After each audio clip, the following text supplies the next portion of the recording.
Assalamualaikum warahmatullahi wabarakatuh. Bismillah, alhamdulillah, wassalatu wassalamu ala rasulillah, la hawla wa la quwata illa billah, amma ba'd. Puji syukur kepada Allah atas semua limpahan karunia nikmatnya di subuh yang insyaallah mubarakah ini kita bisa melaksanakan perintahnya, yaitu sholat subuh berjamaah.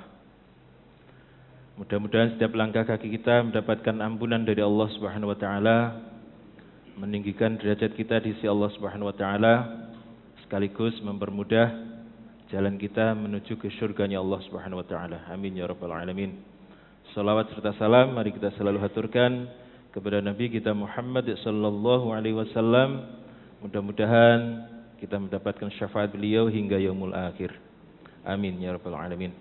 Para bapak, ibu dan jamaah sekalian, karena sesuatu hal, jadi hari ini yang seharusnya Ustadz Ma'ruf dengan materi fikih, jadi memang beliau ini spesialis fikih Pak. Dari mulai sejak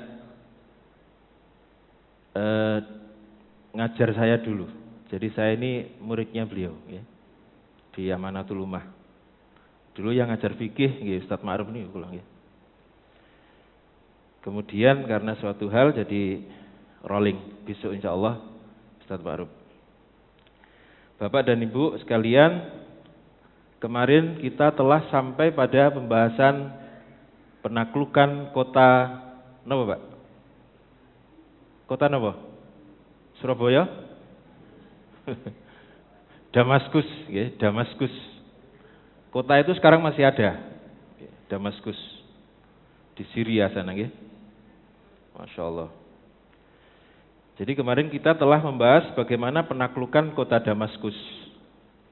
Dari beberapa pengepungan itu, ada dua jalur masuk. Yang pertama Khalid bin Walid masuk dengan perang, dan yang kedua adalah Abu Ubaidah bin Jarrah masuk dengan cara damai, karena memang penduduknya sudah menyerah. Tetapi pada akhirnya secara keseluruhan Damaskus ini ditaklukkan dengan cara damai. Sebab penduduknya ini sangat simpati dengan pasukan muslimin dan cara-cara mereka dalam memperlakukan orang-orang kecil. Sebab sebelumnya mereka merasa ditindas oleh pasukan Romawi. Nah, kira-kira begitu yang terjadi. Nah, setelah penaklukan kota Damaskus ini, kemudian terjadi penaklukan kota yang lain, sehingga ada sekitar 20-an tempat yang terdiri dari perkotaan dan desa-desa, ini bisa ditaklukkan oleh pasukan muslimin. Termasuk kota Homs. Sekarang masih ada Pak, kota Homs itu. Masih pernah dengar nggih? Nggih, pernah. Masih ada sekarang, Homs. Yang sekarang menjadi kota terbesar ketiga setelah Damaskus dan Aleppo. Aleppo dengar? Pernah dengar? Aleppo, nggih. Nggih. Jenengan nek ndelok YouTube ampun ndelok TikTokan mawon. Kadang-kadang ndelok ning berita-berita luar negeri nih. Masih ada nih sampai sekarang Aleppo. Termasuk juga Palestina. Di sana ada kota yang namanya Yerusalem. Jadi kota Yerusalem ini kota yang sangat tua Pak. Jadi mulai dari zaman nabi-nabi dulu sudah ada yang namanya kota Yerusalem. Masya Allah. Ini Yerusalem Pak. Nah, di dalam kota Yerusalem itu ada tempat yang disucikan. Napa namanya Pak? Napa? Baitul Maqdis, atau yang sering disingkat dengan Al-Quds. Jadi kalau jenengan ke Jawa Tengah itu ada kota namanya Kudus. Itu memang benar Pak, itu mengambil nama dari Al-Quds. Nah, Wong Kudus ngomong Al-Quds nggih kesulitan. Kudus ngono ae nggih. Nggih, Sunan Kudus itu Pak nggih. Itu untuk napa istilahnya? Panjenengan misalnya dari Jawa Barat. Kemudian mendirikan desa di sini. Otomatis Pak untuk mengenang kejawa baratan panjenengan, desa itu biasanya dikasih nama mirip dengan nama-nama yang ada di Jawa Barat. Sunan Kudus juga demikian, ya, untuk mengenang kelahirannya, ya, leluhurnya, kemudian nama kota itu diberi nama Al-Quds atau kemudian disebut Kudus. Ya. Jadi di dalam kota Yerusalem itu ada tempat yang sangat disucikan, yaitu Baitul Maqdis. Bait itu artinya rumah, Maqdis artinya dikuduskan atau disucikan. Yaitu tempat yang menjadi kiblat pertama sebelum Ka'bah, sebelum Mekah. Sehingga kemudian ada masjid yang namanya Masjid Al-Qiblataini. Karena dulu pernah dijadikan sholat 2 kali. Sholat asar kalau tidak salah. Jadi kan awalnya menghadap ke utara. Jadi Al-Quds itu posisinya berada di utara Madinah. Sholat asar nggih. Tiba-tiba ada orang datang dengan kendaraan kuda mengabarkan bahwa tadi Nabi sholat sudah menghadap ke sana. Sehingga sholatnya diulangi Pak, menghadap ke sana. Sehingga kemudian masjid ini disebut dengan Masjid Al-Qiblataini. Atau masjid yang mempunyai 2 kiblat. Masya Allah. Dan kota ini, kota Yerusalem ini, atau Baitul Maqdis ini sampai sekarang masih terjadi konflik yang berkepanjangan dengan orang Israel. Masya Allah. Oke. Kita baca Fatihah untuk korban-korban di Palestina. Semoga diberi ketabahan dan semoga yang wafat ini mendapatkan kesyahidan. Ila hadratin Nabi Mustafa Muhammadin sallallahu alaihi wasallam khususan la jami'il musyahidin fi Palestina. Al-Fatihah. A'udzubillahi minasyaitonir rajim. Bismillahirrahmanirrahim. Alhamdulillahirabbil alamin arrahmanir rahim maliki yaumiddin. Iyyaka na'budu wa iyyaka nasta'in ihdinas siratal mustaqim siratal ladzina an'amta 'alaihim ghairil maghdubi 'alaihim waladdallin. Amin. Jadi ada beberapa tempat tadi Pak yang bisa ditaklukkan 20-an ya, 20-an. Nah, ini kalau dibahas 20 itu satu kota satu pertemuan berarti setengah tahun Pak ya. Nah, saya loncati langsung ke Baitul Maqdis atau Yerusalem ya. Yerusalem. Baik, kita lanjutkan. Para jamaah sekalian, ketika pasukan muslim sudah mencapai kota Jericho, seorang uskup yang bernama Sophronius. Sinten Pak? Sophronius. Ini gampang ya. Sinten? Saroni. Sophronius Pak, Sophronius. Ini seorang uskup. Jadi uskup itu berarti membawai pendeta-pendeta. Ini uskup ini.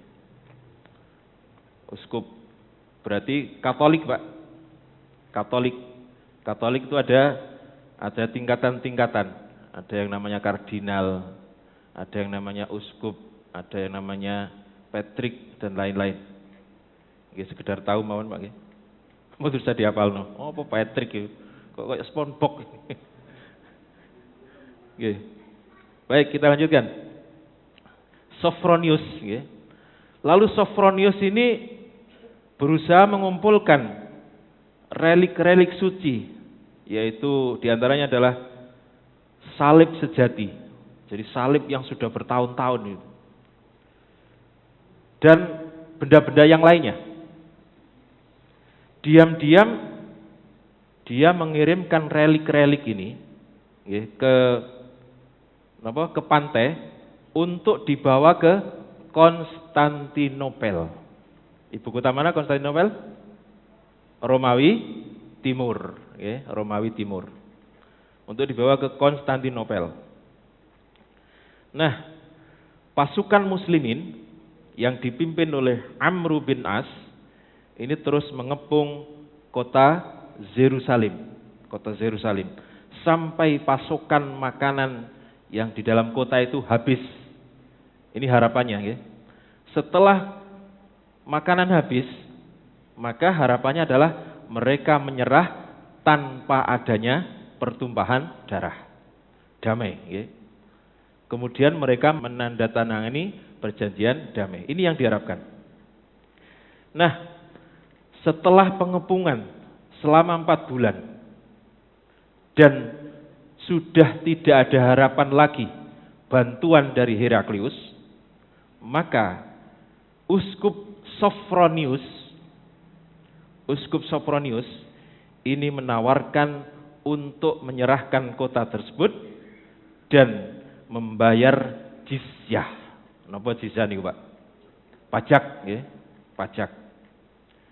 Ya, semuanya sama, Pak. Namanya negara itu harus ada pajak. Kalau nggak ada pajak, nggak berjalan nanti. Tetapi dengan syaratnya, Pak, Khalifah Umar harus datang sendiri untuk menandatangani perjanjian damai. Tidak boleh diwakilkan. Masya Allah. Jadi saat itu walaupun andekan kunci kota itu langsung direbut gitu saja, ya sudah bisa. Tetapi itu tidak dilakukan oleh pasukan muslimin. Karena apa tujuannya? Supaya tidak ada pertumpahan darah. Sehingga mereka harus mengalah dan akhirnya kemudian mereka bermusyawarah. Ya apa permintaane Sophronius iki aneh-aneh. Mungkin ana wong akeh kok njaluk Umar itu. Akhirnya ada yang ngusul, Pak, begini. Yang namanya Surabil bin Hasanah itu mengusulkan begini. Lah nanti kalau nunggu kita kirim surat kepada Sayyidina Umar, terus Umar berangkat butuh waktu berapa? Kesuwen nih. Akhirnya dia mengusulkan bagaimana kalau siapa lagi sini? Khalid saja. Khalid tapi dijadikan Umar, gitu. Paham Pak? Gitu.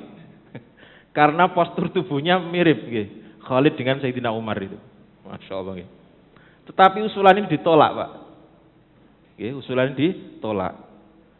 Sebab Khalid ini sudah terlalu terkenal di Suriah. Yang pertama, gitu. Mungkin ada orang yang pernah melihat Khalid. Atau mungkin ada orang Arab Kristen yang pernah ke Mekah atau Madinah.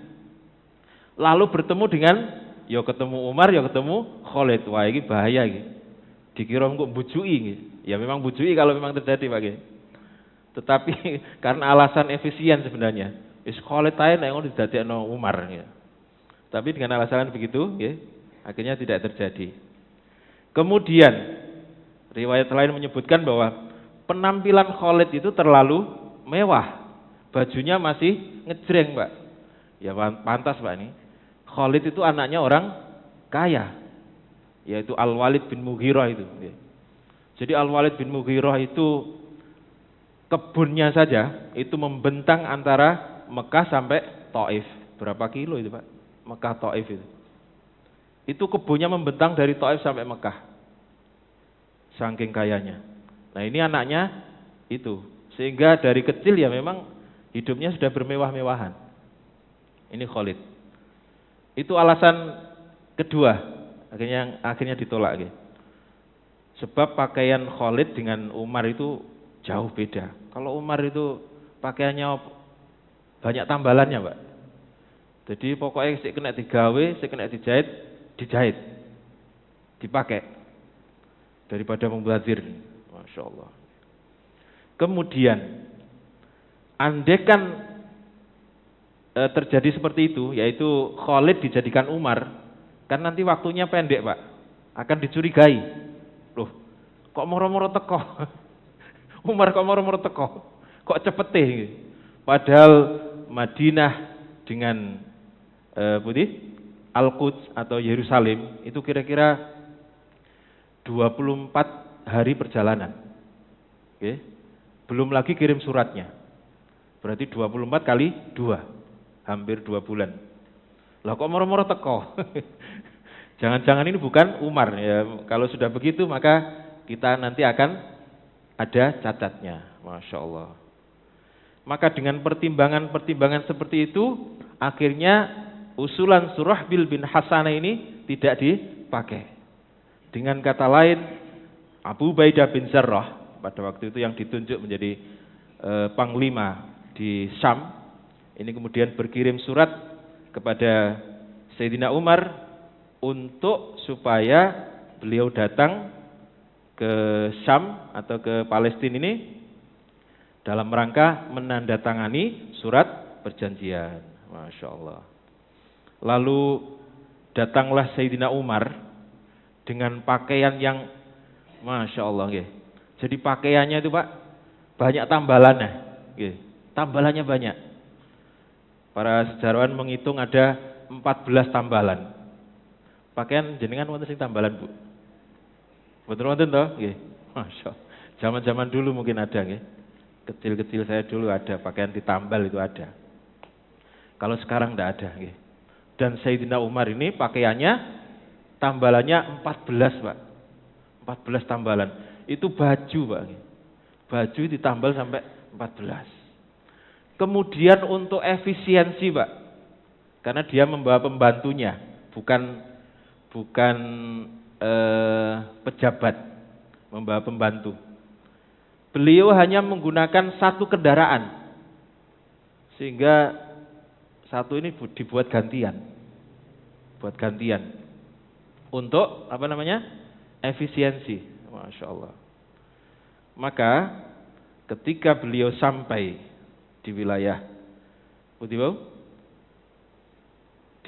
Palestina, kemudian beliau disambut oleh Abu Ubaidah, kemudian Khalid, dan yang satunya adalah Yazid. Yazid ini putranya Abu Sufyan. Sementara Amr bin As ini tetap mengepung atau sebagai komandan atau panglima yang mengepung kota Yerusalem. Nah, saat Sayyidina Umar kemudian melihat pakaian yang digunakan oleh Yazid, memang Yazid ini juga anak orang kaya Pak. Abu Sufyan nih Pak, anak orang kaya Mekah. Dan pakaiannya Khalid, kalau Abu Ubaidah memang biasa pakaiannya, ya mirip-mirip Umar lah. Sayyidina Umar marah Pak, melihat pakaian Khalid dan sinten mau? Yazid, Sayyidina Umar malah kemudian mengatakan, kalian sungguh memalukan. Gaya kelambi api dilokno memalukan. Masya Allah. Menyambutku dengan penampilan seperti itu. Demi Allah, jika kalian tetap seperti itu setelah kejayaan dan kemakmuran selama 200 tahun. Jadi maksud saya Sayyidina Umar begini, andaikan kalian sudah bisa memakmurkan rakyat selama 200 tahun, lalu kalian menggunakan pakaian seperti ini, maka tetap akan saya pecat. Tetap akan saya pecat. Masya Allah. Lalu menunjuk pemimpin yang lain, kata Sayyidina Umar. Lalu ucap Khalid, wahai Amirul Mukminin, ini hanyalah pakaian penutup. Ini hanyalah pakaian penutup. Kami tetap menenteng senjata di dalamnya. Lalu kedua orang ini membuka bajunya, ditaruh. Tidak tahu ditaruh atau dibuang. Masya Allah. Inilah kesederhanaan daripada Sayyidina Umar bin Khattab.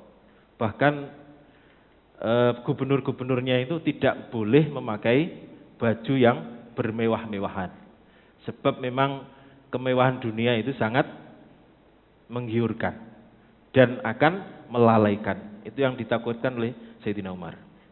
Para jamaah sekalian, Sayyidina Umar kemudian bermaksud memasuki Baitul Maqdis dengan menggunakan pakaian wol. Sekali lagi yang sudah bertambalan berapa? 14 tambalan itu. 14 tambalan. Di antaranya tambalan itu pakai kulit Pak, supaya awet. Masya Allah, kulit dijahit supaya awet. Sahabat-sahabat yang lain kemudian mengatakan, wahai Amirul Mukminin, kita ini akan menghadapi orang-orang penting. dan pakaiannya bagus-bagus. Nanti kalau tidak salah ada filmnya, Pak. Nanti kita lihat filmnya. Bagaimana pakaian pastor-pastor di Yerusalem dan uskup-uskup itu seperti apa, lalu bagaimana pakaiannya Umar gitu. Masya Allah. Okay. Wahai Amirul Mukminin, Anda akan menghadapi orang-orang penting. Supaya kita juga menghormati mereka, maka gantilah pakaianmu dan gantilah kendaraanmu. Kendaraannya awalnya keledai, Pak. Kemudian disuruh ganti kuda yang bagus oleh Abu Ubaidah bin Jarrah. Lalu saran itu diterima oleh Sayyidina Umar. Sayyidina Umar mengganti pakaiannya, kemudian mengganti tunggangannya juga. Masya Allah. Ya. Begitu naik ke kudanya, kuda itu jalannya melengas-melengos gini, Pak. Kuda itu. Kemudian Sayyidina Umar mengatakan, hapuskan kesalahanku. Masya Allah. Jadi sekedar pakai baju yang bagus, kemudian naik kuda yang bagus, kemudian itu dianggap kesalahan. Hapuskan kesalahanku. Jadi akhirnya turun, Pak. Kudanya itu dinaiki Umar itu jalannya begini, melihat-lihat gitu. Kemudian Sayyidina Umar mengatakan, hapuskan kesalahanku, semoga Allah menghapuskan kesalahan kalian di hari kiamat. Karena telah mengusulkan ganti baju dan ganti kendaraan.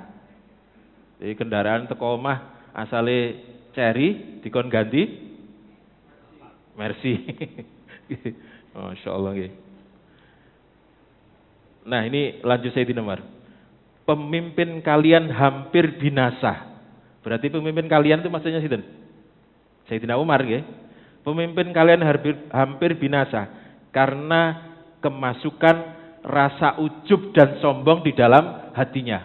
Masya Allah. Jadi memang pakaian bagus, kendaraan bagus itu memang rawan sombong, Pak. Tapi ya tidak semuanya begitu, tetapi rawan sombong. Kalau mobilnya paling bagus sak siwalan gitu, cara numpai rasanya nggih beda, Pak. Nah itu yang terjadi. Masya Allah. Jadi kata Sayyidina Umar, pemimpin kalian hampir binasa karena kemasukan rasa ujub dan sombong di dalam hatinya. Masya Allah. Kemudian dilepas lagi, Pak. Dilepas lagi dan kembali mengenakan baju yang tambal-tambalan tadi. Tambal-tambalan. Masya Allah. Lalu rombongan Sayyidina Umar ini kemudian menuju ke Baitul Maqdis. Sedangkan Sayyidina Umar tetap menaiki keledai yang dibawa dari Madinah dengan cara bergantian dengan pembantunya. Kadang Sayyidina Umar turun, pembantunya naik. Sayyidina Umar naik, pembantunya turun. Demi napa wau? Efisiensi, demi penghematan. Sebab dia pembantunya, Pak, bukan pejabat yang diajak. Masya Allah. Jadi kemudian yang menyambut Sayyidina Umar yaitu Uskup Sophronius, Sophronius dengan pendeta-pendeta yang lain, karena ini akan ada kedatangan seorang pemimpin besar, Pak, mengalahkan Persia sudah habis ya, Romawi juga sebagian. Maka mereka kemudian menyiapkan penyambutan yang sangat mewah. Bajunya juga mewah, makanan-makanannya juga mewah. Kota dia sedemikian rupa, kemudian mereka dengan sabar menunggu pemimpin yang telah menaklukkan Persia dan sebagian Romawi. Masya Allah. Jadi pakaiannya mewah, terbuat dari bahan yang terbaik. Mereka itu kemudian juga membayangkan, pemimpin yang disambut ini pakaiannya juga mewah. Didelok ket pertama delok endi ya. Kira-kira pakaiannya itu lebih mewah dari mereka, bayangannya.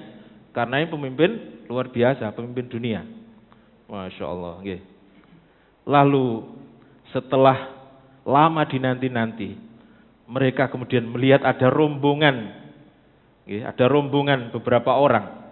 Sayyidina Umar, kemudian pembantunya dan beberapa sahabat, termasuk Ubaidah bin Jarrah itu.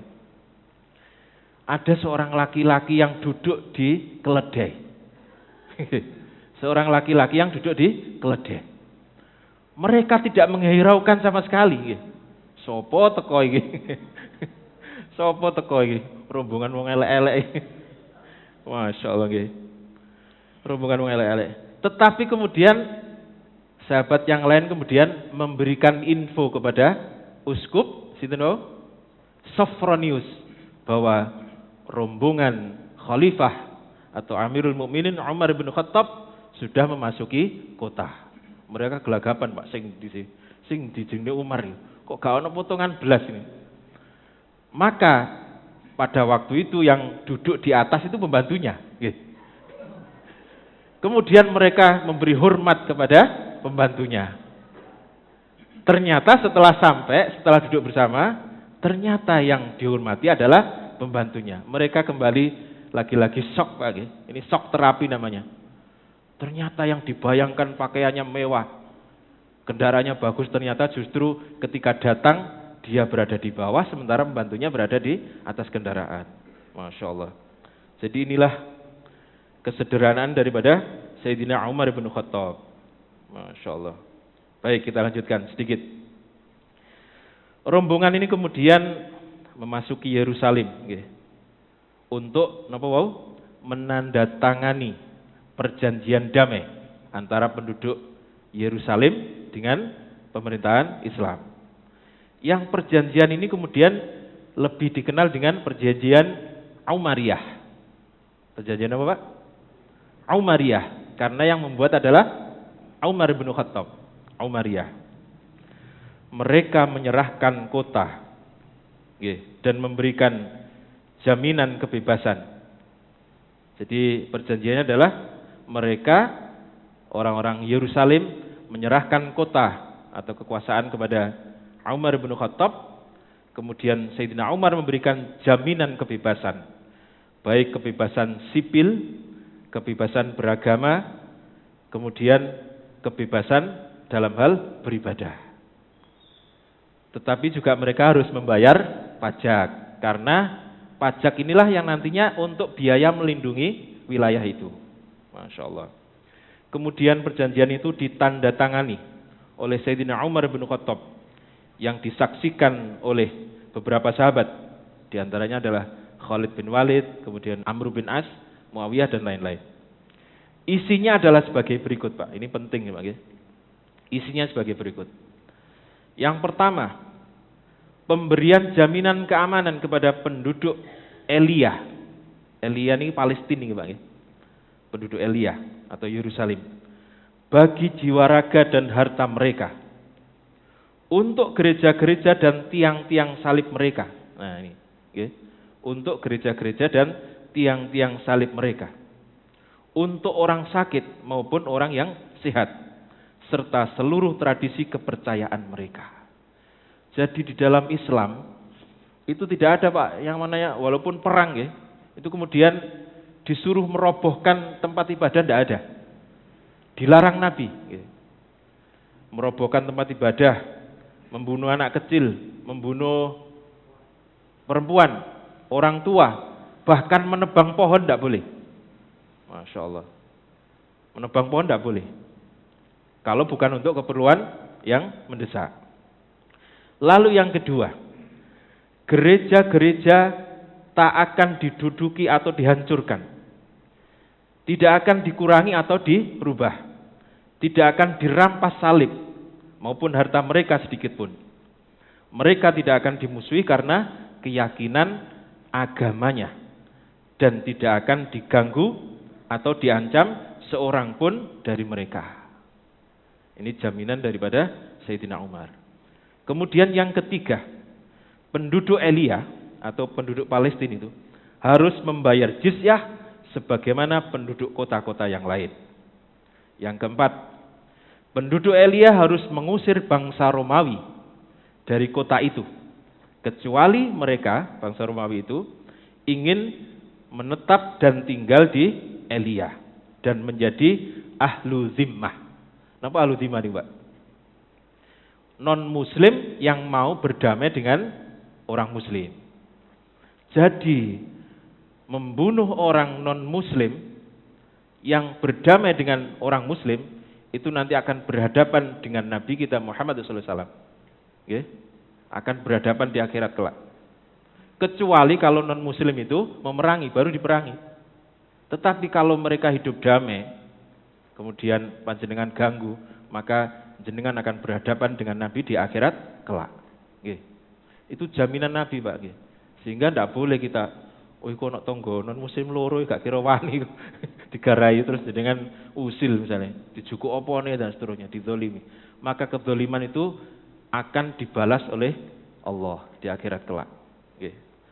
Kemudian yang terakhir adalah seluruh penduduk Elia bebas untuk pergi dengan harta dan jiwa mereka kepada pihak Romawi atau Konstantinopel. Jadi orang-orang itu diberi kebebasan milih ikut pemerintah Islam maupun ikut pemerintah Romawi di Konstantinopel. Masya Allah. Inilah isi daripada perjanjian damai antara Sayyidina Umar dengan penduduk Yerusalem. Lalu apa yang akan diperbuat oleh Sayyidina Umar ketika sudah menandatangani perjanjian itu akan kita bahas pada pertemuan yang akan datang. Demikian, kurang lebih mohon maaf. Mudah-mudahan manfaat. Wassalamualaikum warahmatullahi wabarakatuh.